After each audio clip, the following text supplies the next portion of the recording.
What's up, everybody? Welcome to NarcoCop MMA. I am your host, Mike, along with my co-host, Brandon. This is Dana White's Contender Series, Week 10, Brandon. We went through all 10 weeks. Brandon made it every single week, so props to him. I can't believe it. I can't believe it. Yeah, dude, he was here every single week. I mean, there was a time where he had even fight week was coming up. He's like, nah, I'm still going to make it. I'm like, oh, dude, just take that week off. No, this guy was committed to the cause. I'm a hero, you guys. I'm a hero. I'm a hero. Sing my praises a bit. No, just kidding. But yeah, I mean, we're down to the last week here. We got 6 fights this week. Last week, another great week for us. We had the squash matchup where we hit. I made the hot call of under. You asked me if it was going to be under half a round. I said I will play under a minute, and I did. I kept my word to it. I played under the minute, and geez. You know, it's weird. He actually looked to me better than I thought he was gonna look, like just his stance and his movement, and still got finished in like 12 seconds.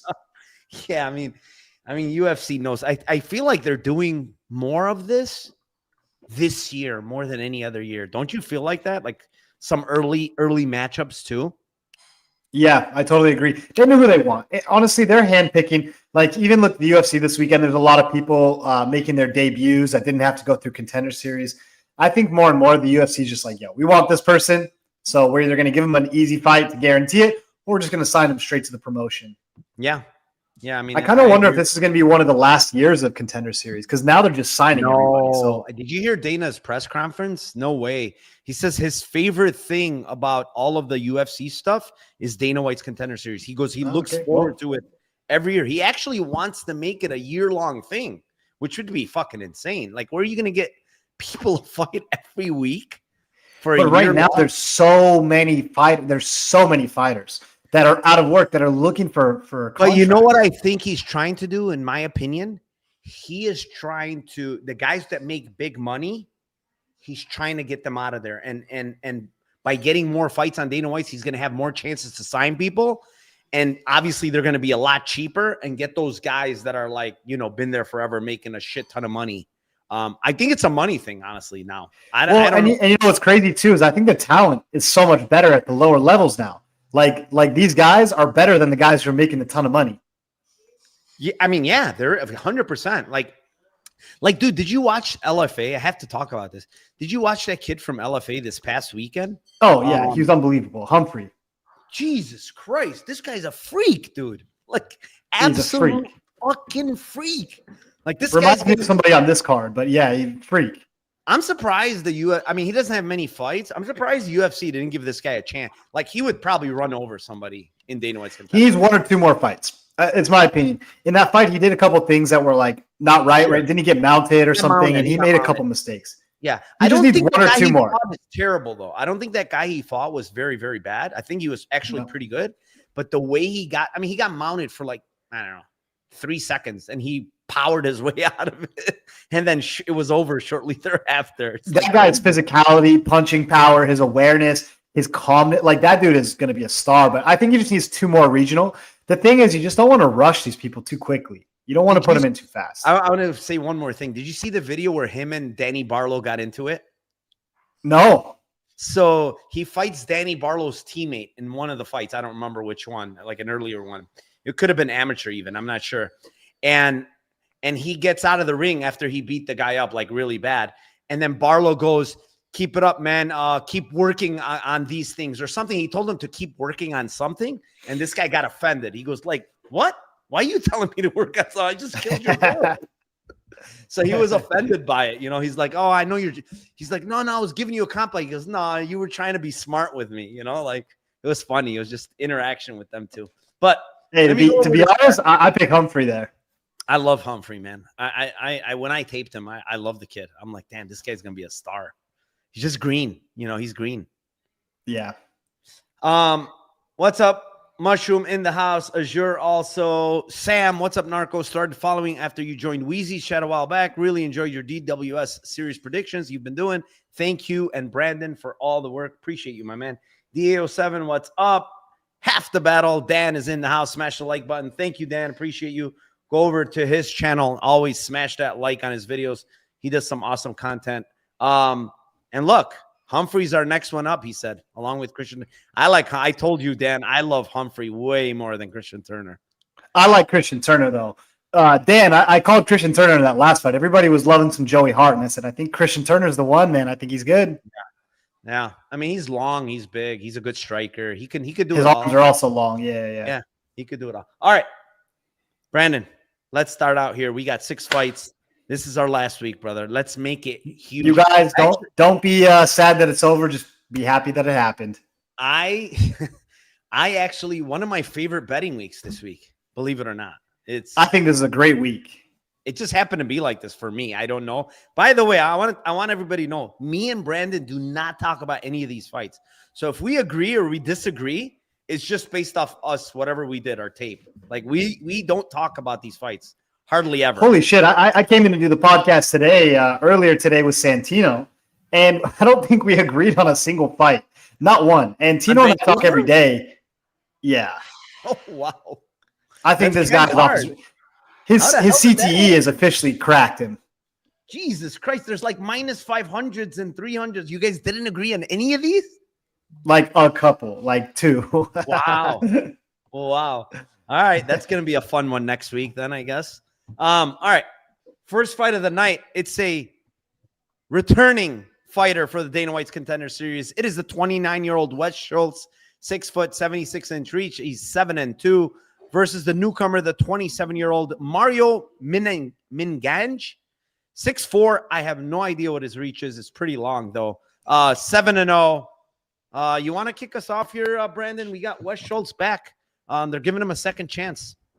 I'm just laughing because these 2 pictures, it just looks like a before and after an ayahuasca vacation. Like he just had an ego death and grew his hair out, and he stopped caring about material possessions. That's all that it looks like here.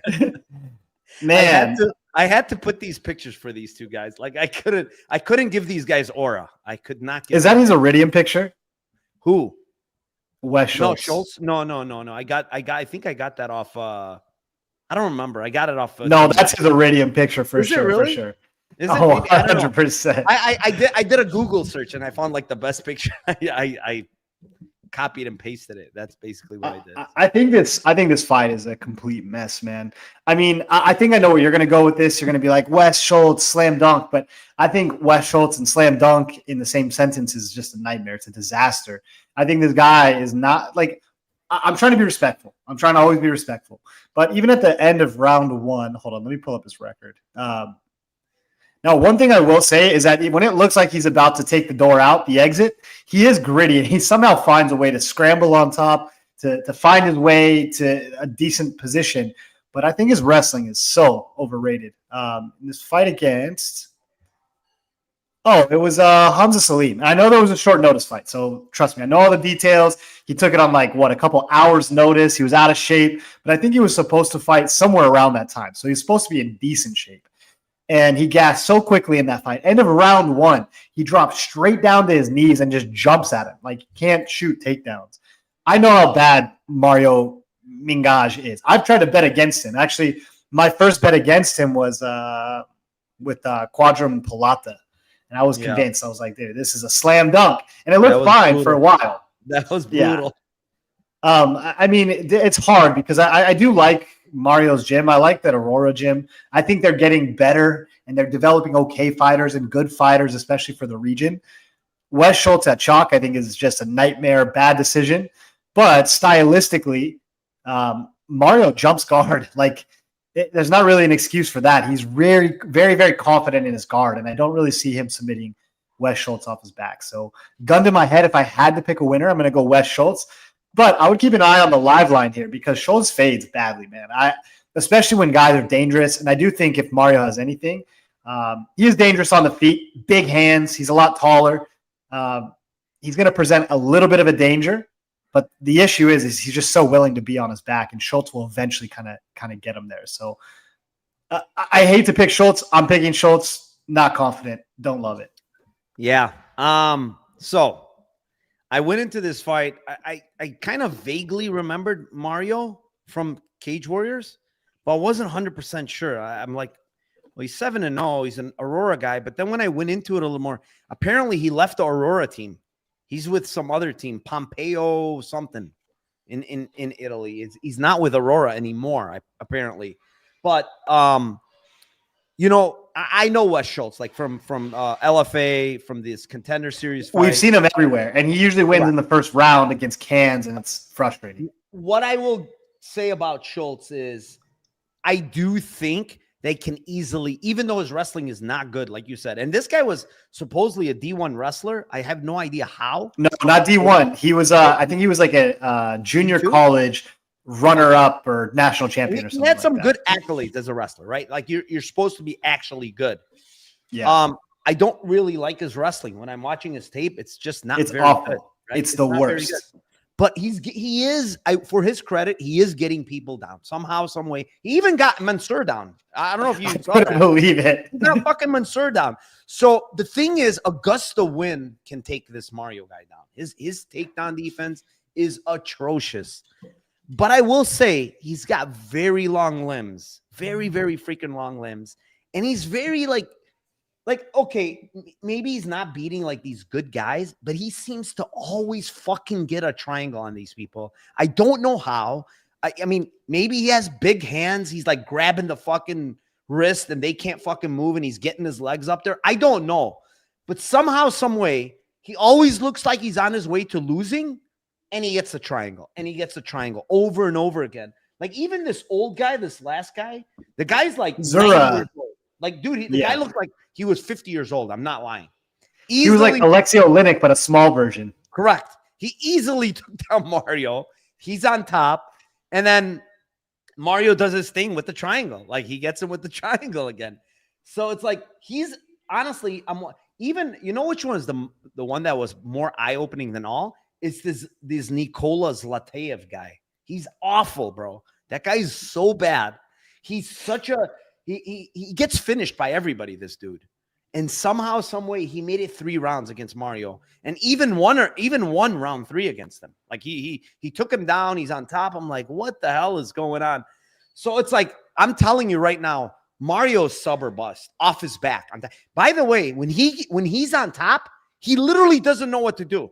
I swear to God, he's like lost on top. His fight against Giuseppe Di Francesco was the worst. Like that's like day 1 white belt, just trying out the class, like hip position, awful. Like everything is bad. I like. I'm telling you, on top, he has no idea what to do. Like literally, he probably rather. He sounds just like me. Not in fighting, get him on bottom. That's what he wants, you know. But the thing is, like Wes Schultz, they have that gym, you know. I mean, they train jiu-jitsu. I don't think he's like awful with the jiu-jitsu. I'm not sure. I think he's a purple belt, maybe. I don't know. But he's probably better than some of these people that were submitted by Mario. And honestly, to be honest, like I don't think Mario has great cardio, bro. Like watching him in that round 3 against that bum, like complete bum, and having that bum win that round. I mean, fuck, man. His cardio is not good either, bro. So, honestly, I like Schultz here. I'm not going to play him because I can't lay juice on him, but he's the side, bro. Mario's so bad. I don't even like his striking, man. Mario's striking is not good. It's not, but it's better. Honestly, though, it's better than Schultz. Schultz is so bad. I honestly think Schultz's chin and stuff is way better than this guy. Yeah, he can take a shot. He gets hit with some bad shots, but he can take a shot. Dude, what's his name? Hit him hard on the feet.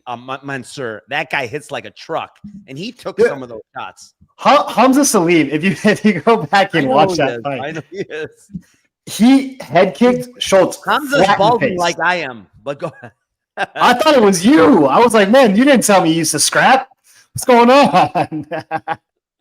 He laced him up one time. But Hamza put a shin across his face, like head kicked him, and Schultz, he stumbled. But then he started wrestling again immediately after. But I'm just like, man, this is such a bum fight. This is the worst fight of the whole season. I mean, I'm just going to say that. We are going to fade the shit out of one of these guys if they get a contract. That's all I know. If they get a contract. I can't believe we're in a realm that Wes Schultz might get a contract. Can I say something? I wish. No, wait. I wish it's Mario. I wish it's Mario and he finishes by a triangle or something, right? He's 8-0, right? 8-0, a bunch of finishes, submissions. He gets to the UFC and the line is pick him against some really good guy. Wait, do you remember last year on Contender Series? I need the chat to help me out with this one.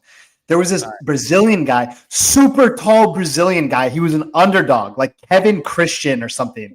He ended up winning by triangle. And it's with an N. No, I think it's Kevin Christian, isn't it? Kevin Christian, correct. Yeah. You're right. Where is he then? When is he's my Mario Mingaj? When is he gonna fight? He's terrible, dude. Oh my god. He's the worst. We've been waiting on these guys, but why aren't they making appearances? He's better than Mario. He is, but not by a lot.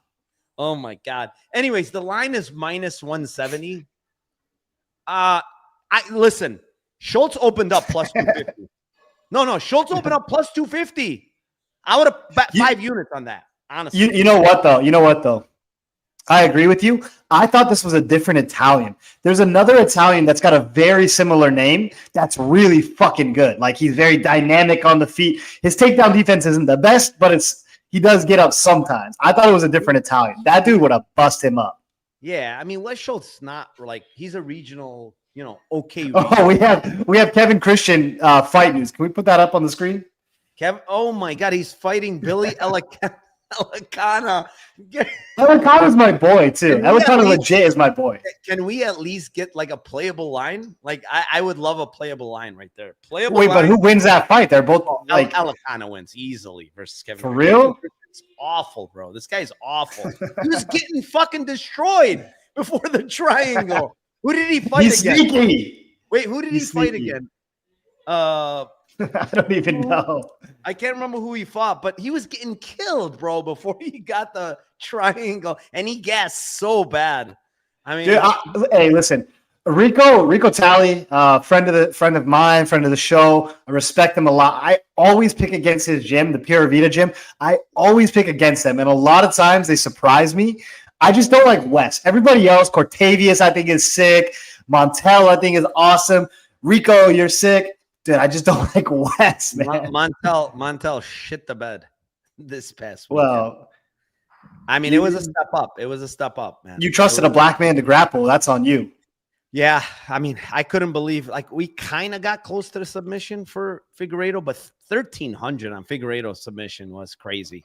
I mean, if he would have slipped up a little bit there, like not holding that hand, Figueiredo would probably have subbed him, honestly, when he had his back. So, but he has those huge hands. Anyways, yeah, what else do we have here? Disagree. Mario's looking like he's losing, blah, blah, blah. All right.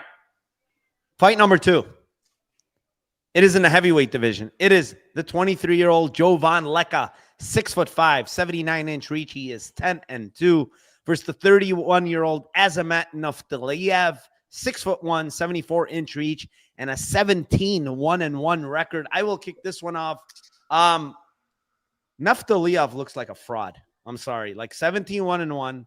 He did okay in his one fight versus let me pull him up. It's that Egyptian guy, Slim Trablissi. He got Trablissi's back early, but I swear to God, the minute he got reversed, and that was like halfway through the round, maybe 3 minutes in, he was gassed to shit, like completely gassed.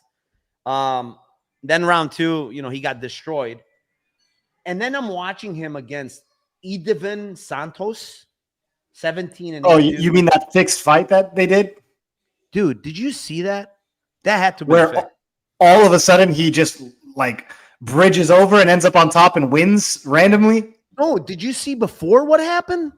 Everything was a mess. Dude, he literally finished him. Edivin's finished him, and they made some kind of weird stoppage. They gave. I think it was a knee to the head.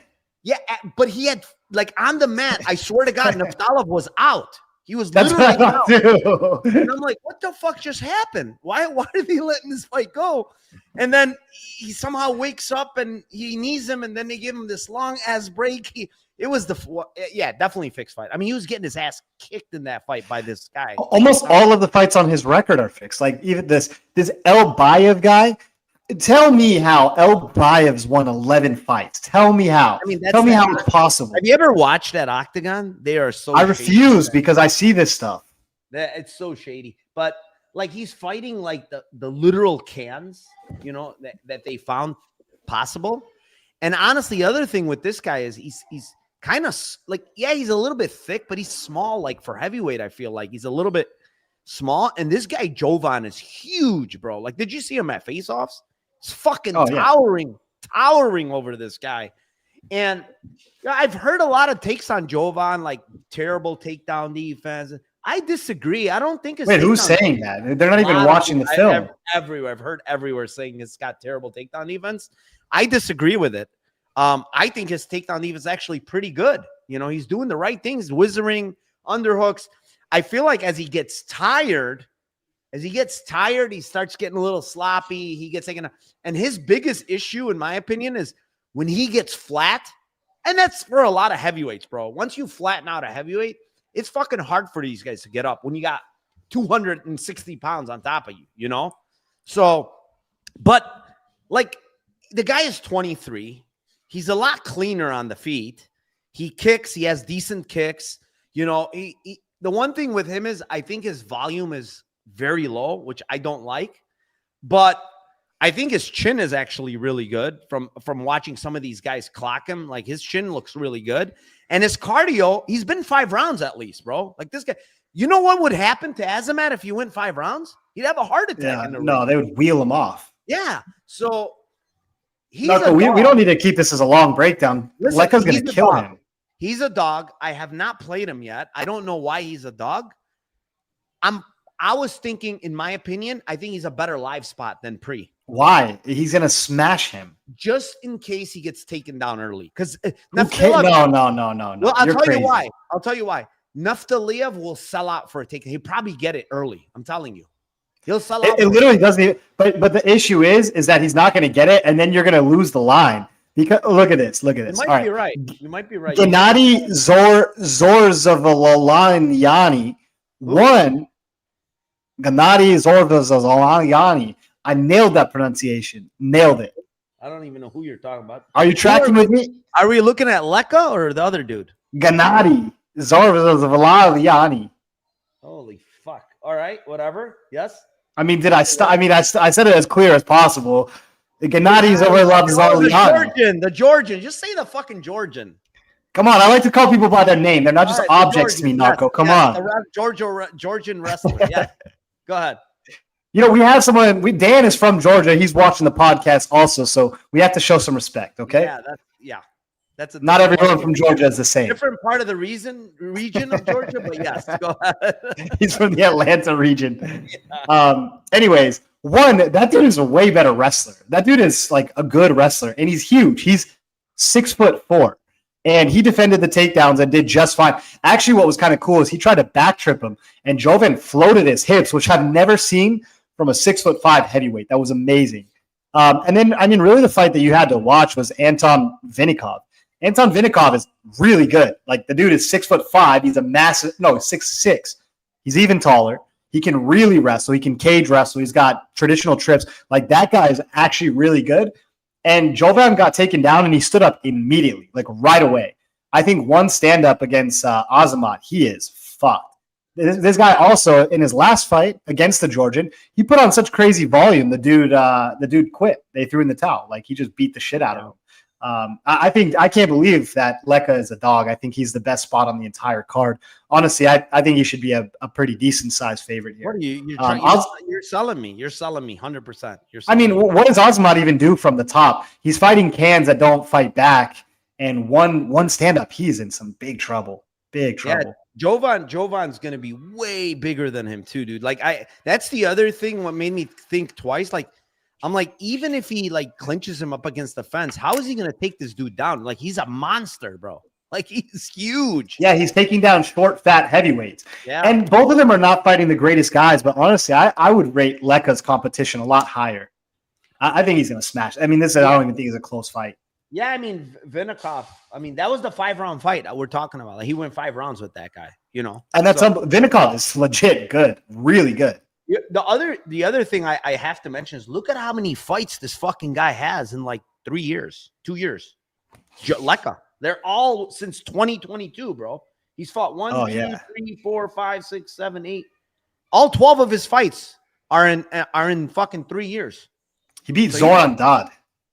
And he's only 23, man. He's 23. He's going to be improving. That's the other thing. He trains with Rakic a lot. I don't know if you saw that. Trains with Rakic. Is he in Austria then? No, I don't know where he is. He every one of his IG photos with Rakic. Well, I think he's in Austria then, because that's where Rakic trains is in Vienna, or at least he used to. Let me see here. Is it Austria? Could be. That's where they were training before. Because actually, a lot of my friends that live out there are all Serbians that live and own gyms in Austria. Yeah, it's like he is with him in Vienna. Yeah, you're right. Yeah. Yeah, it's the Balkans, baby. Yeah, he's in Vienna. He's with Rakic a lot. He's with that other dude too. Fucking forgot his name. From PFL. That big Jack Jakob something. Oh, yeah. The guy that knocks everybody out in the first round. Correct. Yeah, him. So he trains with him too. I mean, he trains with some decent guys. This dude's gonna smash the shit out of him. I cannot believe he's a dog. He's gonna smash the shit out of him. Look what you did. He talked him into 4 units. That's not enough. Why are you going so light? Why are you going so light? All right. Let's move on here. Fight number 3. Hey, wait. Put up the last comment. Put up the last one by DA07. The 4 units? Oh, no. One? This one? This one? Yeah. Have you ever met a Serbian? They do not sell, please. They're the biggest grinders on the fucking planet. They don't sell. He ain't selling. All right. Next fight. It is in the welterweight division. It is the 27-year-old Michael Oliveira, 6 foot, 79-inch reach. He's 8-0 versus the 31-year-old Victor Valenzuela, 5'9", 71-inch reach, and he's 12-3. I'll let you kick this one off. Good matchup here. Oliveira versus Valenzuela. Let me start with saying Valenzuela. I think is a very good fighter. Very good counter shots. He's very good at reacting. As soon as people punch, he's firing back 2, 3, 4 shots. He's very good at punching in between people's punches. He's got very nice power, sits on his punches well. Now that I've done him, Michael Oliveira might be the hottest dude I've ever seen in my entire life. You took a stroll down his IG? Oh my God. That's a man. That's a man. This guy really caught Brandon's attention here. I mean, you got a chiseled black man in camo pants. Shirtless camo pants. This guy's a paratrooper. He's a paratrooper. And I mean, man, he could fight his ass off. If he was a shitty fighter and then posting those pictures, we're talking something different. But the fact that he can fight as well as he can, and then he's also posting those pictures, man, he's something. But on a serious note, man, he's a very educated striker. I love his distance management. I love his shot selection. And one thing I was worried about, who was the African guy that I really liked a few weeks ago that ended up getting knocked out? Kazuba? Kubanza. See, and the thing with Kubanza, I almost got this feeling with Oliveira. It's like he was so muscled up and so powerful that he either was throwing like nothing shots or everything shots. And I was really worried that Michael Oliveira wouldn't be able to fill the space or put volume on when he needed to. But man, I'm watching this guy. He is complete as they come. I thought, also the other thing too with these guys who are super athletic, a lot of times their punches are awful. Like they're really bad. For example, I was kind of talking about Danny Barlow this weekend. Like Danny Barlow is very powerful, but he doesn't punch correctly. It's like shitty punches. Oliveira is nasty, man. He can punch. He's got crazy power. Huge power. And he doesn't even really try either. It's not like he's not throwing everything. He's just naturally powerful and good placement, good timing, good reads. I think Valenzuela is amazing, but he takes so much damage. He's going to be outsized here. Oliveira sneaks things right down the center. And even in Valenzuela's wins, he's getting his nose busted open. He's getting rocked. Even in this fight. Dropped. What was it? Yeah. And what was the fight even the worst one? Bruce Whitehead fucking dropped him bad. It's actually this holy shit, we have a lot to go. We're not even close to done on this thing. Oh, we got 3 more after this. So I actually remember this because I think I had faded him. I can't even remember if it was Bruce Whitehead or Dustin Parrish. One of those guys I faded him with. After watching the Shinso Anzai fight, No, He almost had Shinzo out of there. And Shinzo was like a 90-year-old guy. I think he was the cousin of the other dude that we were just talking about. Yes. And I don't know if you remember, at the end of the first round, Valenzuela's about to finish him. Ref's about to step in. He's going for it. Shinzo just closes his eyes. He's literally moving in to step in. Closes his eyes and chucks one and rocks him, like sends him back. Two of them, big ones. I think he's very good, but I think he gets reckless, and I don't think Oliveira gets reckless. I think Oliveira, everything is on his pace. He sets things up really nicely with the jab. He picks his spots, and he kind of eases into fights. But when he finds the opening, oh my God. I haven't really seen something like this. I think Valenzuela is great. I think Oliveira is going to be a superstar. If his grappling holds up and everything is good, I think this guy's a superstar. Dude, I love this guy. I've taped him before, but not in depth, like for LFA. Holy fuck, is he good? My God. When I taped him, I immediately went to my Discord. I'm like, this guy is a fucking incredible striker. Incredible striker. I mean, check left hooks, sneaky head kicks. That lead leg head kick is amazing. Oh, did you see how fast that was? And he nailed the guy. I couldn't believe how quick he got it up there. I'm like, holy fuck. I mean, and this guy you see him sparring with Alex Pereira. Like, the guy is just, you could see how calm he is in the fire, man. Like, he's so calm. His cardio's insanely good, man. Insane cardio. Like, in round 3, he's throwing a shit ton of volume. Nothing changes. You don't know if it's round 1 or round 3 if the commentary's off. And listen, like, the guys he's fighting are not the best. Don't get me wrong. I disagree with you, man. I'm going to disagree with you there. I'm going to disagree with you. I mean, Aldo Pereira is good. Actually, he's a very good fighter. He's a paratrooper, too. Did you know that? Is he really? I bet on Aldo Pereira in the next fight because of this Oliveira fight. So, yeah, he bit down. I mean, how many times did he hurt and drop Aldo Pereira in that fight? 4 or 5 times? Like, and Aldo Pereira kept getting up and fighting, bro. Like, he's tough as hell. And that dude's a legit good kickboxer. Like, and I will tell you, Victor Valenzuela is tough. Guaranteed. He's tough. He's got good striking. I think he mixes up his strikes, body, head, good kicks. I will give him that. He switches stances. But there's one huge fucking fault with this guy. He does not move his head at all, bro. At all. He's looking to land his punches. No, his head is like literally like this on a fucking frozen. He does not move it. And if you don't move your head against a guy that's a sniper like Oliveira, he is absolutely going to pinball you, bro. And, you know, he's getting dropped by Bruce Whitehead, who's known as a fucking wrestler. Whitehead does not strike. He's a wrestler, right? You're getting dropped by that guy. You're getting buzzed by that Shinzo guy, who's also a fucking wrestler. That's all he does, you know? And Victor Valenzuela seems to have decent power, but he's not like icing anybody, right? It's accumulation of shots. None of these guys he's icing. The knee he iced Bruce Whitehead with, but he's not like killing anybody, right? He's got decent power and he's got good striking. But, bro, he's good at a huge reach and size advantage here. And if you don't move your head against Michael Oliveira, he is going to kill you. And you know who he reminds me of a lot? Michael Morales. Michael Morales. I was going to say Morales or Onama, just like a physical Michael Morales, bro. Literally, he fights like Michael Morales. I think he's 10 times better than Michael Morales. But his striking is way better. Yes, I agree. Way better. But Morales has wrestling in his back pocket. He could wrestle. You know, we actually don't know anything about Oliveira's grappling. We know nothing about it. You want to laugh? I was going through his whole IG, and he's actually been competing in wrestling, and he just won the wrestling championship. I'm not kidding. He won gold. Of course, this guy gets more perfect every time we talk about this. I bet this dude is hung like a fucking stallion. This guy. You're killing us now.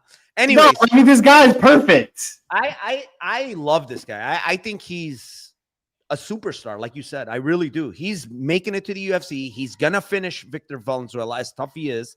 He's not going to be able to take the shots from Michael Oliveira. No way. And you know actually how this is going to finish. I know how this is going to finish. Check this out because we can replay this.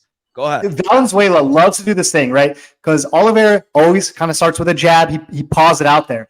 What Valenzuela likes to do is he likes to parry that jab and then follow over the top with the right hand. And Oliveira is going to know that. Oliveira does study. As soon as Valenzuela goes to parry that jab and follow over the top, Oliveira is going to crack him right down the middle with that right hand. That's it. Over and match. Right, and like right that. there. And half the battle said, Oliveira, get your ass over here, kid. You're in That's the it. UFC. He might be the only one he signs right there in the cage. Right there in the cage. I will say, I think minus 215 is short. Even against Victor Rosa, I think 215 is short. Totally agree. Hey, who called me gay? Put up that flag. You're gay for not understanding how handsome he is. Hey, take it easy, Bonino. Take it easy. Don't do that to my co-host. All right. Let's move on. Fight number 4. We still got 3 more. Hey, also, I'm glad that we ended up on the same place because I think that guy's a legit superstar. He's very good. I love very good. I love what I saw, man. I literally loved what I saw. Volume, cardio. He's got a very good chin. I don't have even seen him like even buzzed. Very good chin, cardio. He has good fucking takedown defense. I just liked everything. I liked everything. Anyways, let's move on here. Fight number 4. It is in the bantamweight division. It is the 27-year-old Marwan Rahiki, 5'10", 70-inch reach. He's 6-0 versus the 27-year-old 5'8", 69-inch reach, 9-2, Ananis Mulumba. I will say one of these guys' height is way off, like at face-offs. Like Marwan is at least 4 inches, if not more, taller than Mulumba. I'm going to assume Mulumba is like 5'6" and not 5'8". From this African regional scene. You think so? I think Rahiki looks taller to me. Yeah. I mean, I'm going based on what I've seen, like Rahiki against this other guys. And it seems like Mulumba's not 5'8", but maybe I'm wrong. Maybe Marwan. Actually, you're right. They're featherweight. That 5'6" is very possible with his. They're bantamweight. They're bantamweight, bro. They're featherweight. It says they weighed in at 146. Oh, maybe they're. I didn't change the fucking thing. Maybe you're right. Maybe they are featherweights. All right. So, anyways, I will kick this one off. I was impressed with Marwan. I really was. I think his striking is very educated as well. The only thing I will say is he tends to get very wild at times, just like throwing a bunch of stuff. He is 23, by the way. I don't know where I got these numbers from, 27, but he's 23. But the guy has good striking, very, very good striking. I think he's fucking mean too, man. Like he wants to kill you. If he drops you, that ground and pound gets very, very nasty with this kid. He's actually the main training partner of George Mangos. Do you remember that guy from Contender Series earlier this year that lost to the Brazilian guy from Canada? Yeah. This is his main training partner. They train together. I saw him with Quillen Scally too. Scally. Yeah, he's from the same gym. Yeah, Lions Den. And I will say, man, this kid impresses me. Yeah, he can get hit. He can get hit on the feet. He gets a little bit wild, but I think his takedown defense looks good. I think his get-up game looks good. I even seen him like sweep. I think it was Schlupp, actually. This last guy, Gabriel Schlupp, who, listen, Gabriel Schlupp is really good, man. This guy is not a fucking... This guy beat Gene Silva. I hope people know. This Gabriel Schlupp guy that Marwan Rahiki finished beat Gene Silva, the guy that's in the UFC. I just want people to know that. This guy is legit, man. Marwan is another legit prospect that I think is really good. His striking is very educated, switching stances, nasty kicks, nasty body shots, Brandon. Nasty body shots from this kid. And on the other hand, this Mulumba guy, I feel like he's just like most of these other African raw fighters. He's a little bit better. He's a little bit better in the grappling than a lot of those guys, but he's still very wild with the striking. Everything is loopy with his hooks. He can get caught up the middle a lot. And he's at, a significant size disadvantage here when I saw him at face-offs. I like Marwan here in a big way. I think he's going to style on this guy bad. I think he's just way more skilled in MMA. He's training with good guys. Mulumba's still training in Congo with, some random dudes. I guess he trained with the guy that's in the UFC that just lost to. But yeah, man, I'm very impressed with Marwan. He's only 23. He's fought a shit ton. 1, 2, 3, 4, 5, 6 fights in almost a year. 6 fights in a year for this kid. Finished everybody. bro. Finished everybody. He's got good cardio. He finished a guy in round 4. I mean, just he's really good in my opinion. And this guy is gonna absolutely style on Mulumba. He's gonna finish him maybe round 1, maybe round 2 at most. Yeah, I mean, I don't have much else to say. I think this guy is gonna be really, really good in the UFC as well. He just kind of needs to tone down like the craziness of his striking, but his volume is crazy, and he's just ruthless, man. He looks like a killer, especially when he gets people hurt. So, yeah, I like Marwan here in a big way. I think that line is short as well at -250. Really? What do you like here? Yeah. Well, so let me just say this. I didn't buy all his Hex fights. And I'm assuming you did, or you watched more of those. So I'm going to mostly defer to you on this one. The one fight that I did watch is, I believe it was the pro debut, and I watched his amateur fight as well. The one thing that I noticed is that he is an excellent striker, but 2 things. One is he needs range to strike. He's not very good. I don't think he's not very good in tight. Is he? He's good in tight. He's nasty.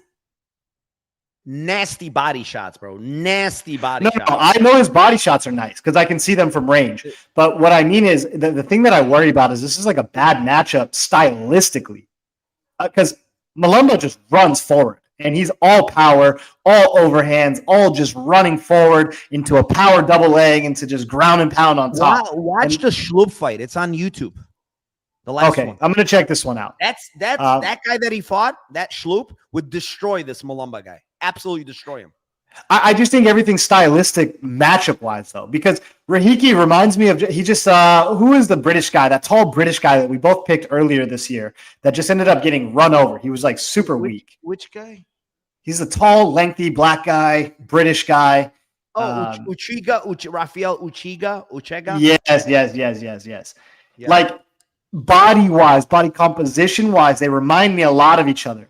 And then you have Mulumba, who's kind of that just like brawler African. And all of a sudden, these Africans never get tired. They just keep running forward nonstop. I just worry he's going to make this fight. These guys. You love No. Listen, and it's weird that I even do stick up for them because typically I like the guys that are more polished and skillful. It's always what stuck out to me. Rahiki is nasty. Like you can tell this kid's another level of talent. I'm just worried specifically this matchup, only this matchup. When he gets to the UFC, man, he's going to put down a lot of guys. That liver shot that he throws, I mean, he's always targeting the body. His right hand's up the middle, and his distance is good. But sometimes he overthrows. Like he'll go in trying to kill people, and that's how he gets taken down or put on his back.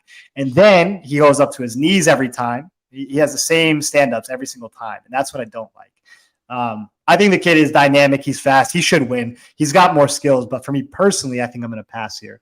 Yeah. Until I watch the Schlupp fight, I guess. Yeah, I mean, watch a Schlupp fight. He's really good, man. That guy Schlupp is a good fighter. And, do you remember Sebastian Cizali? He won in Road to UFC, the Australian guy. Really, really good striker, the southpaw.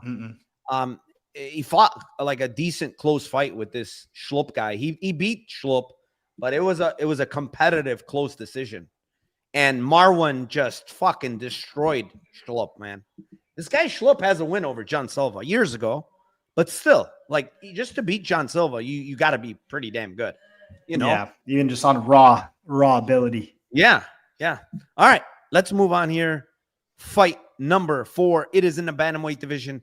It is the 27-year-old Juan Diaz, 5'9", 70-inch reach, 14-1-1. Versus the 30-year-old Juan. Do we call it Kwon? Or what do we say? Kwon? I don't know. All right. Kwon II Kwon. 5'10", 73-inch reach, and he's 14-5. Good fight here, Brandon. I'll kick this one off to you if you want. Go ahead. You loaded the deck on this one. This is the only one you text me about. You didn't tell me who you want to win. No, that's why I didn't. I want you to tape it so that you but now you gave a dead giveaway. How? You put him in a suit. Oh, damn. He caught me. Damn it. There's a dead giveaway. This guy. I can't get it. I understand what the read is here. Juan's not very good at much of anything, and he's been fighting cans in the Lux Fight League that we talk about all the time. His striking is very rough. Like he reaches for punches. His hands constantly come down. They never come back to his face after he throws. His hands are by his waist. He kind of pushes his punches. Nothing about his technique is correct. And it's weird. A lot of his wins are like weird opportunistic wins also. It's not like he's taking guys down and finding their backs like he's incredible. It's like a whipped punch to falling on his back to jumping for the choke. So the record is super padded. He's not very skilled. Honestly, these heights are not right either. Isn't he way taller, Kwon? No. They're very close. I saw the face-offs. They're extremely close in height. You know, my biggest the biggest thing I always wondered was when some of these one guys started to make their way to the UFC, how they would do. Because to me, when I watch the guys in one, they look unbelievable. Like they're so talented. A lot of times their striking looks way better than the UFC guys to me. So now we get a chance to see. My biggest thing is I just wish Kwon had a decision, like a couple decision wins under his belt. But he's nasty and gnarly and he's all action. Don't tell me you're worried about his cardio. It's insane. I just wish he had a decision win. Insanely good cardio. Trust me. No, I know, but I wish he had a decision win. I mean, he has a round 3 finish. He's nasty. No, he's nasty. His body work, everything he does is nasty. I mean, he should take Kwon Diaz. He has 2 round 3 finishes now that I look at it. Maybe you know this because you deep dive everything. Why is he getting on Contender Series fresh off a loss? Dude, look at who he fought, man. I understand, but it just off a loss seems weird. Andrade is one of the nastiest dudes when it comes to striking. Like he would get so many wins in the UFC. Like he'd be probably top 10 guy very fast. Andrade is just nasty, bro. Yeah, like, he's good. He's a killer. So, but I'm just surprised they didn't have him fight some shit. I think what happened is, he's 30 years old. He's not young, right? They see how aggressive he is and how much of a finisher, how exciting he is. They're like, this is a Dana White's Contender Series type of guy. I mean, they could have easily signed him directly to the UFC, but he's 30. I don't think they want to wait another year for this guy. And quite frankly, like defensively, he's not great, but I love that he keeps his chin down all the time. Chin is always Diaz doesn't really throw back offense that's going to hurt guys, though. He doesn't have any power, honestly. He's got no power. He doesn't throw punches that have power. He just jabs the whole time. I'll tell you what, Mark Abelardo, or whatever this kid's name is, that he fought like in 2022, kid hits like a truck, bro. He nailed Kwon so many times, never even fucking phased him. But the thing is, Brandon, he always tucks his chin, bro. He sees punches coming all the time. So he's ready for them, right? Like he's not getting caught off guard. He's not ever fucking picking up his head. It's always tucked and he's fucking ready to throw back. And, Juan Diaz, I'm not going to shit on him. I think his jab is good. I'll give him that. I think he has a good jab. I think his back takes are actually really good if he can get there. But his wrestling sucks, bro. He's got no wrestling. He's not going to be able to take Kwon down because Kwon's takedown defense, like the initial takedown defense, is really, really good. Good underhook. The only way is if he initiates the takedowns, which he seems to do from time to time for no reason. Kwon does. And he can wrestle, honestly. Like those shots are actually pretty good. I don't know why he does it. I don't know. I don't think they're bad shots. They're pretty fast into a double leg, and he surprises his opponents, honestly. And his ground and pound is so nasty, Kwon. Nasty ground and pound if you're on bottom. Anyways, that's not the point. This guy hits like a truck. What's the point, man? Get to the point. The point is, I love the variety in his striking, bro. Like he has every punch, every single He's punch. so good. Oh my God. It was a treat to watch his tape. Dude, he was minus 110. That's why I text you and said, take a look at this fight, because it should not be pick'em, this fight. It's crazy to see. I could not believe it was minus 110. I'm like, wait, this is minus 110? I'm like, why? Because Juan Diaz is 14-1-1. That's the only reason. Like nothing else should say that this is a pick'em, right? Yeah, I totally agree. Skill for skill, this is not a close fight. It's not close. It's not fucking close. And props to Juan. He's been winning a lot, but I've always said this, bro. Lux Fight League is literally one of the worst regional leagues in the entire planet. They have the worst Period. period. They're terrible. And he's going to decision against a bunch of these scrubs, dude. That's the other problem. Like, all these scrubs are taking him to decision.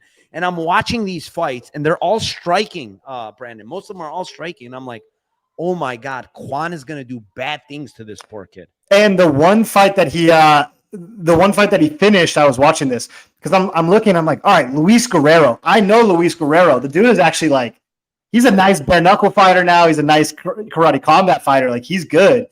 And he was kind of beating the shit out of Juan Diaz, beating his ass. And that's where he slipped and ended up getting rear naked choked off like a whiffed punch.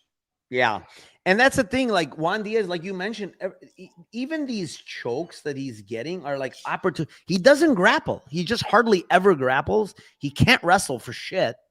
And like, if you're going to stand with Kwon and you're not a good striker and you don't have power, you're fucking screwed. You're literally screwed. So I think he's just going to beat this guy to a pulp, dude. Like, I don't know, those body shots, it's going to be something. But do you think he can finish him, though? These Peruvians are notoriously tough. No. Listen to me. He's going to finish this guy through a bad beating, if anything. Like, he's just going to beat him to a pulp where it's going to be where the ref has to step in like no other choice. Like, you have to, because Kwon is nasty, man. And the other thing is, I know with one, they fight like with that hydration shit. So they're fighting like a weight class up. He's been fighting at 45 the entire time, right? Kwon. And now he's fighting at bantamweight for the first time. But I don't think it matters because, in one, they don't really cut weight, right? So yeah, but that could be bad for his chin, though. That could be bad for his cardio, his chin. That could be bad for so many things. He looked incredible on the thing. He didn't look. He was happy, smiling. So I'm gonna take. That's just called being Korean, Narco. He came to Vegas early. It seemed like I don't know, a week and a half or something. He's been in Vegas for a while. So good. Yeah, I like him. UFC definitely likes this guy. There's no way they can watch tape on this guy and not fall in love with what they saw. I mean, he's amazing. If you go through the tape and you're like excited to watch the next fight, you have somebody you want in the UFC. Yeah, definitely. All right. Let's move on. Main event. Why the fuck would they make this the main event, by the way? You got like these other talents and they're putting this as the main event. But anyways, it's in the light heavyweight division. It is the 20-year-old Levy Rodrigues, 6'1". I have no idea what his reach is. He's 5-0 versus the 31-year-old Freddie Vidal, 6'3", 79-inch reach. He's 4-0. Is it me or it's me this time, right? Or you want? Yeah. You can go. I'll let you go. Yeah, it's your show, so you could finish the very last breakdown on season or on week 10. So Freddie Vidal, we know he won. He beat that fraud Brazilian that was 8-0 last time out. I watched that fight back, because I don't remember watching it live. And like Freddie Vidal honestly should have lost if it wasn't for idiotic move from Franco. Like that very last little hip heist. Last minute, yeah. Like he was going for something. I don't know what he was going for while he was tired. And this guy just kind of reversed him, got on top and finished, won the fight. He got him. The other guy was just exhausted. I think he just gave up basically, right? I think Freddie Vidal is going to win this fight.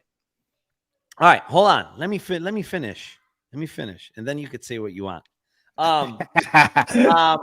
Levi Rodrigues, I've tried to fade this guy twice, Brandon. I tried to fade him versus Jose Carlos Lima. Okay. And actually in that fight, if you go back and watch it, he was getting his ass kicked, Levi Rodrigues. He was on the fence. He was getting hurt. He was hurt bad on the fence. And this guy was just teeing off on him in round 2. And then all of a sudden, Levi Rodrigues lets a huge shot go and buckles this dude backwards. And then he lands like 2 more shots and drops the guy and finishes him, right? Then I tried to fade him with the last guy, Alan Ribeiro. Alan Ribeiro is actually a superb striker. Really, really good kickboxer. Very good. And I'm like, okay, cool.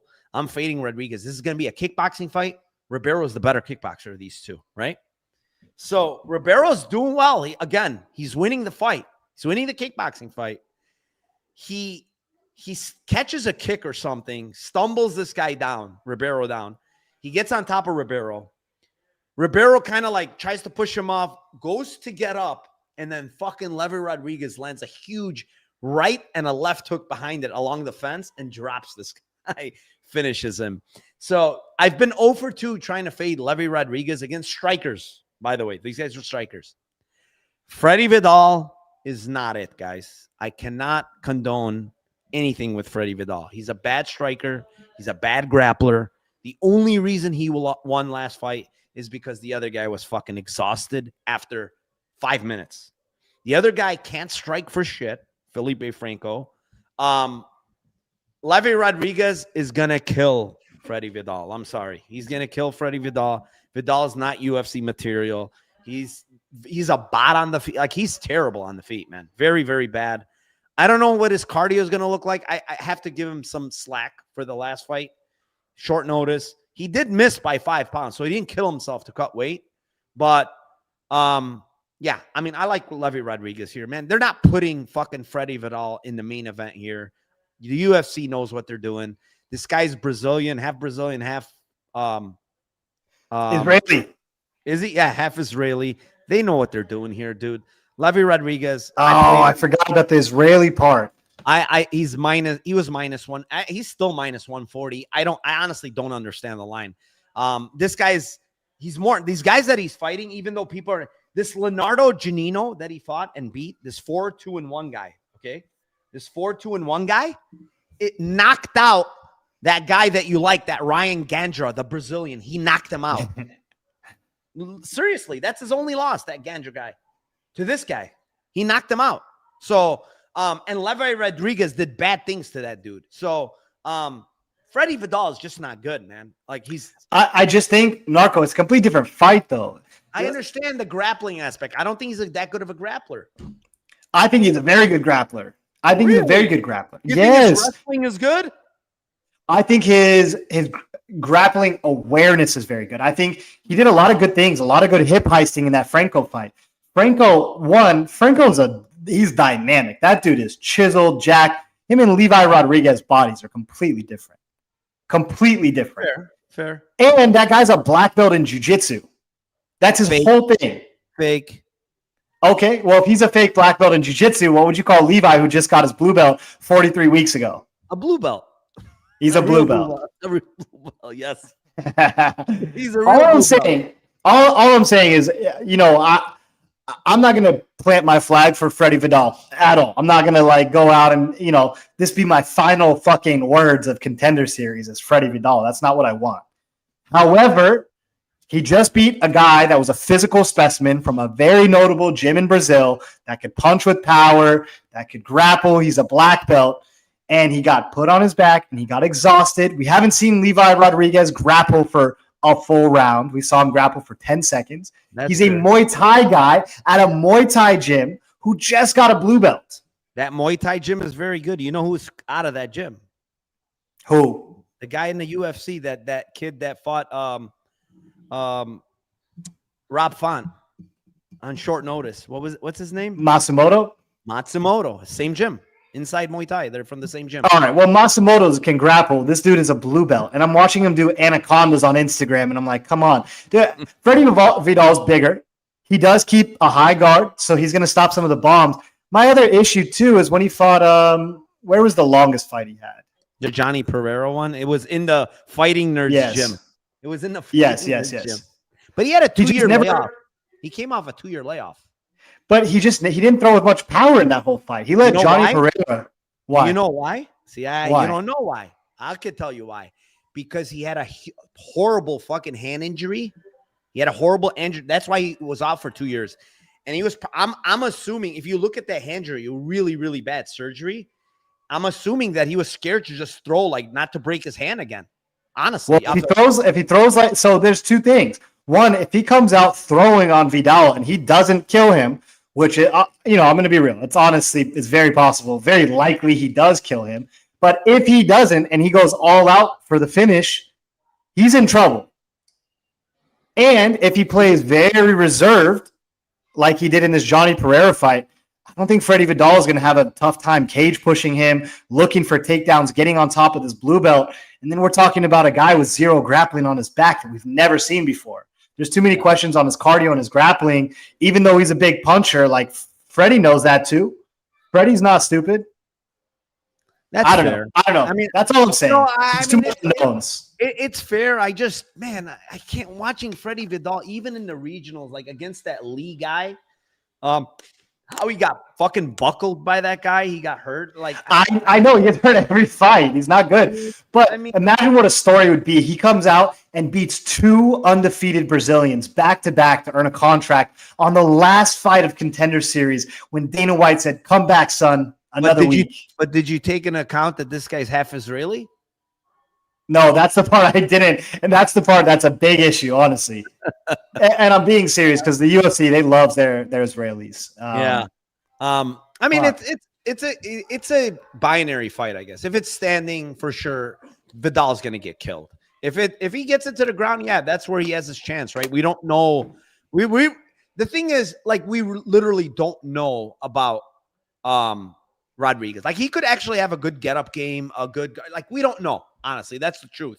He could, yeah, he's a blue belt, but, like, he could be a good blue belt. We don't know.